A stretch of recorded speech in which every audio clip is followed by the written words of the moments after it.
देश के चुनावी माहौल को देखकर तो ये साफ दिख रहा है कि नरेंद्र मोदी तीसरी बार प्रधानमंत्री बनने जा रहे हैं। मोदी जिस तरह से चुनावों को अप्रोच कर रहे हैं, उससे लगता है कि मोदी अब रिकॉर्ड बनाने के लिए लड़ रहे हैं। जीत तो निश्चित है।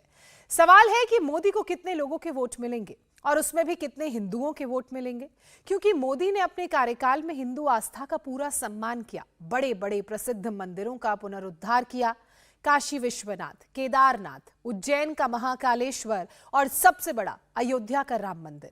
सवाल है कि हिंदू आस्था की सबसे बड़ी जगहों पर मोदी और उनकी पार्टी को कितने वोट मिल रहे हैं। समझने के लिए हमारी सबसे सटीक रिपोर्ट देखिए।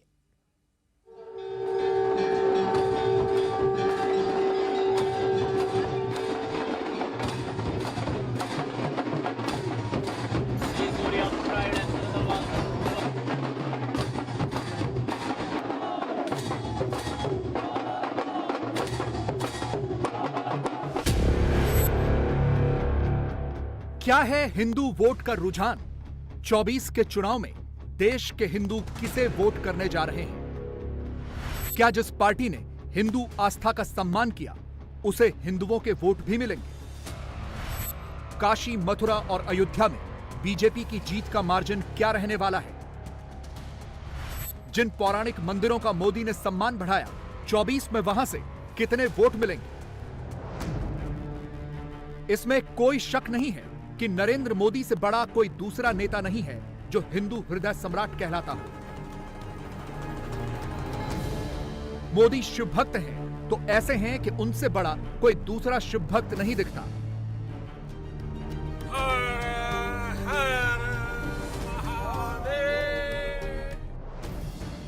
मोदी जब माता की भक्ति में लीन होते हैं, तो उनसे बड़ा शक्ति का उपासक कोई दूसरा नहीं लगता।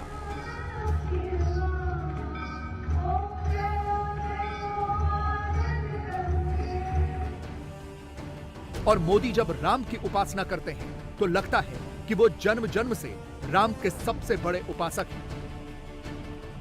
सही मायनों में मोदी हिंदू हृदय सम्राट हैं। वो असली भक्त हैं, चुनावी भक्त नहीं हैं। पूजा पद्धति करते हुए जो भी मोदी को देखता है, उसे समझ में आता है कि यह दशकों का अनुभव है। ऐसे ही भक्ति के भाव नहीं आ जाते। इसीलिए तो जब सीएनएक्स के सर्वे में लोगों से पूछा गया कि महादेव का सच्चा भक्त कौन है, तो 73% ने नरेंद्र मोदी को सच्चा भक्त बताया, जबकि राहुल गांधी को सच्चा भक्त बताने वाले सिर्फ 20% थे। मेरे काशी में तो शिव जी के बिना कुछ नहीं चलता है।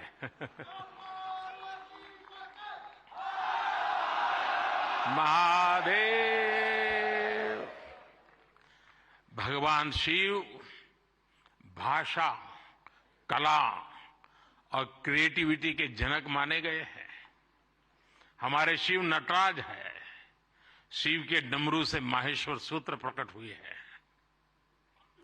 शिव का तांडव लय और सृजन की नींव रखता है। देश के 73% लोग अगर मोदी को सच्चा महादेव का भक्त बताते हैं, तो ये ऐसे ही नहीं है। मोदी ने उन मंदिरों का पुनरुद्धार किया है जो सबसे ज्यादा प्रसिद्ध हैं, जिनकी सबसे ज्यादा मान्यता है, लेकिन जहां सबसे ज्यादा अव्यवस्था भी थी। इस लिस्ट में सबसे ऊपर है काशी विश्वनाथ मंदिर कॉरिडोर, जिसके तहत मंदिर के परिसर को बढ़ाया गया। पहले जो परिसर सिर्फ 3000 वर्ग फुट में था, उसे बढ़ाकर 5 लाख वर्ग फुट किया गया। इसी तरह से मोदी ने ही उज्जैन में महाकाल की भव्यता भी बढ़ाई। यहां महाकाल कॉरिडोर बनाकर मंदिर के क्षेत्र को 10 गुना बढ़ा दिया। 2013 की त्रासदी में केदारनाथ धाम पूरी तरह से बर्बाद हो गया था, लेकिन केदारनाथ मंदिर का भी कायाकल्प किया गया। और इस लिस्ट में सबसे लेटेस्ट है अयोध्या में भव्य राम मंदिर का निर्माण। इसीलिए तो जब सीएनएक्स के सर्वे में पूछा गया कि हिंदू आस्था का सम्मान कौन सी पार्टी करती है, तो 61% ने बीजेपी का नाम लिया, 18% ने कांग्रेस को कहा, जबकि क्षेत्रीय दलों के पक्ष में 21% लोग थे। अब सवाल यह है कि इन टेंपल टाउन यानी मंदिरों के शहरों और कस्बों में रहने वाले लोग किस पार्टी का समर्थन कर रहे हैं, और 24 के चुनाव में इन टेंपल टाउन से कौन जीतने वाला है। इसी का एक सर्वे सीएनएक्स ने किया है, जिसमें बहुत ज्यादा रोचक आंकड़े पता चले हैं। सबसे पहली सीट है गुजरात के जूनागढ़ की, जहां प्रसिद्ध सोमनाथ मंदिर है। सीएनएक्स के सर्वे में इस सीट पर बीजेपी को 57% और कांग्रेस को 35% वोट मिलता दिख रहा है, यानी यहां बीजेपी साफ तौर पर जीतती हुई दिख रही है। गुजरात की ही एक और सीट है जामनगर, जहां प्रसिद्ध नागेश्वर मंदिर है। यहां भी बीजेपी जीत रही है। बीजेपी को 53% तो कांग्रेस को 40% वोट मिल सकते हैं। अब महाकाल की नगरी उज्जैन की बात करते हैं, जिसकी महत्ता तो वैसी ही है, लेकिन उज्जैन में महाकाल लोक बनाकर मोदी ने उसकी कायापलट ही कर दी। उज्जैन के महाकालेश्वर मंदिर में महाकाल लोक के निर्माण के बाद बड़ी संख्या में श्रद्धालु दर्शन करने के लिए पहुंच रहे हैं। श्रद्धालुओं की संख्या का असर अब बाबा महाकाल के खजाने पर भी दिखाई देने लगा है। साल 2021 में जब महाकाल लोक नहीं था तो मंदिर को 22 करोड़ 13 लाख रुपए का दान मिला था। फिर 2022 में अक्टूबर तक महाकाल मंदिर को 24 करोड़ का दान मिला और फिर इसी वक्त मोदी ने महाकाल लोक का उद्घाटन किया और रातों रात काया पलट हो गई। 2022 के आखिरी 3 महीनों में ही महाकाल को 22 करोड़ 51 लाख रुपयों का दान मिला। फिर 2023 में सिर्फ 8 महीने में ही 135 करोड़ रुपए की धनराशि दान में प्राप्त हुई। महाकाल मंदिर में रोजाना 50 लाख रुपए तक का दान आ रहा है। महाकाल लोक के बनने के बाद श्रद्धालुओं की संख्या में 6 गुना से ज्यादा की वृद्धि हुई है। पहले यहां पर रोज करीब 50,000 श्रद्धालु आते थे, लेकिन अब यहां करीब 1.5 लाख श्रद्धालु रोज आते हैं। उज्जैन के होटलों में वीकेंड में 100% बुकिंग हो गई है। इसके अलावा उज्जैन में जमीनों के सौदे हर महीने 1000 तक बढ़ गए हैं। यहां से भी बीजेपी की जीत निश्चित है। उज्जैन सीट पर बीजेपी को 63% तो कांग्रेस को 25% वोट मिलने की संभावना है। मध्य प्रदेश की एक और सीट है खंडवा, जहां प्रसिद्ध ओमकारेश्वर का मंदिर है। सीएनएक्स के सर्वे में अनुमान है कि यहां बीजेपी को 49% तो कांग्रेस को 42% वोट मिल सकते हैं। और अब बात उन सीटों की जो वीआईपी भी हैं और जिन पर पूरे देश की नजर भी है। 22 जनवरी को प्रधानमंत्री नरेंद्र मोदी ने अयोध्या में राम मंदिर का उद्घाटन किया था। करोड़ों हिंदुओं की आस्था का स्थान अयोध्या का जब यह भव्य रूप लोगों ने देखा तो हिंदू भक्त भावुक हो गए। रामलला के हजारों लाखों भक्त अयोध्या में रोजाना दर्शनों के लिए पहुंच रहे हैं। जिस अयोध्या की वजह से बीजेपी पूरी हिंदी पट्टी की मैक्सिमम सीटें जीतने की प्लानिंग कर रही है, तो उस अयोध्या में तो बीजेपी की जीत निश्चित है ही। सीएनएक्स के सर्वे में अयोध्या में बीजेपी 55% तो समाजवादी पार्टी को 39% वोट मिल सकते हैं। अयोध्या की तरह ही एक और इंपॉर्टेंट सीट है वाराणसी। चुनावी नजरिए से यह सीट इंटरेस्टिंग इसलिए नहीं है क्योंकि इसका नतीजा चुनाव से पहले ही सबको पता है। प्रधानमंत्री नरेंद्र मोदी तीसरी बार वाराणसी से चुनाव लड़ रहे हैं और तीसरी बार भी उनकी जीत सुनिश्चित है। मोदी ने वाराणसी की काया पलट कर दी है। काशी विश्वनाथ कॉरिडोर को बने हुए 2 साल से ज्यादा का वक्त हो गया है। ज्योतिर्लिंग होने की वजह से पहले का काशी सिर्फ धार्मिक महत्व का होता था। अब काशी पर्यटन का एक बहुत बड़ा केंद्र बन गई है और यह सब सिर्फ इसी वजह से संभव हो पाया क्योंकि मोदी ने काशी धाम को काशी विश्वनाथ कॉरिडोर में बदलने का सपना देखा और पूरा किया। पहले मंदिर सिर्फ 3000 वर्ग फुट में फैला था, लेकिन कॉरिडोर बनने के बाद मंदिर का क्षेत्रफल 5 लाख वर्ग फुट से ज्यादा हो चुका है। 2019 में काशी में केवल 68 लाख श्रद्धालु आए थे।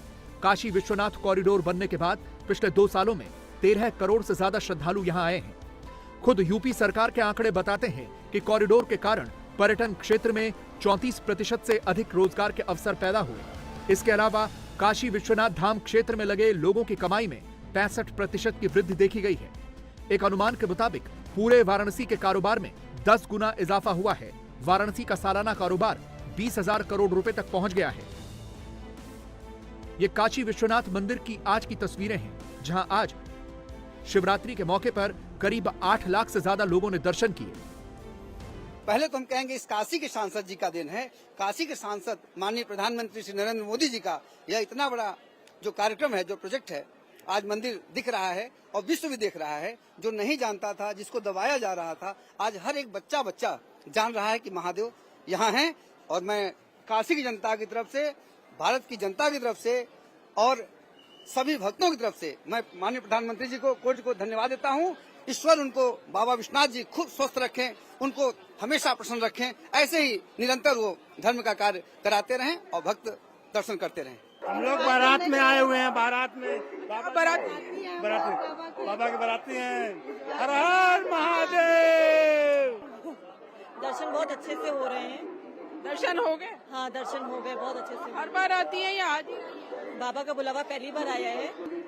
हमारी पहली एनिवर्सरी नहीं है, पर ये हमारी पहली शिवरात्रि है आफ्टर मैरिज।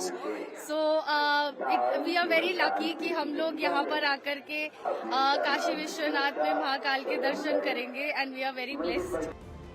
और ये इसी वजह से संभव हो पाया क्योंकि मोदी ने कॉरिडोर को विकसित करने की इच्छा शक्ति दिखाई। दुर्भाग्य से आजादी के बाद जिन्होंने लंबे समय तक देश में सरकारें चलाई, वो भी आस्था के इन पवित्र स्थानों का महत्व समझ नहीं पाए। उन्होंने राजनीतिक लाभ के लिए अपनी ही संस्कृति, अपने ही अतीत पर शर्मिंदा होने का एक ट्रेंड बना दिया था। कोई भी देश अपने अतीत को ऐसे मिटाकर, ऐसे भुलाकर, अपनी जड़ों को काटकर कभी विकसित नहीं हो सकता।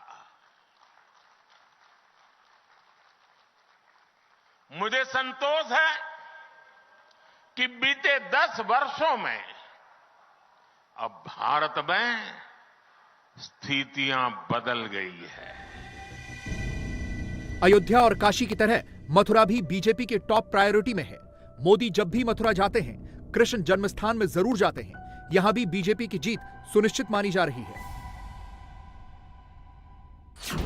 सीएनएक्स के सर्वे में मथुरा से बीजेपी को 55% और समाजवादी पार्टी को 39% वोट शेयर मिलता हुआ दिख रहा है। यानी बीजेपी एक बड़े मार्जिन से जीत रही है। ऐसा ही एक और मंदिर है केदारनाथ, भगवान शिव का ज्योतिर्लिंग। 2013 की त्रासदी में केदारनाथ पूरी तरह से बर्बाद हो गया था। पूरी घाटी में सिर्फ मंदिर ही बचा था। हजारों लोग मारे गए, हजारों करोड़ रुपए की संपत्ति बर्बाद हुई। इसके बाद जब मोदी की सरकार बनी तो मोदी ने केदारनाथ धाम के पुनरुद्धार का संकल्प लिया और यहां युद्ध स्तर पर काम करवाया। मोदी दिल्ली से बैठे बैठे ही केदारनाथ के विकास कार्यों की समीक्षा करते रहे। खुद कई बार केदारनाथ भी गए। नतीजा ये रहा कि केदारनाथ समेत 4 धाम यात्रा पर जाने वाले श्रद्धालुओं की संख्या में रिकॉर्ड इजाफा हुआ। –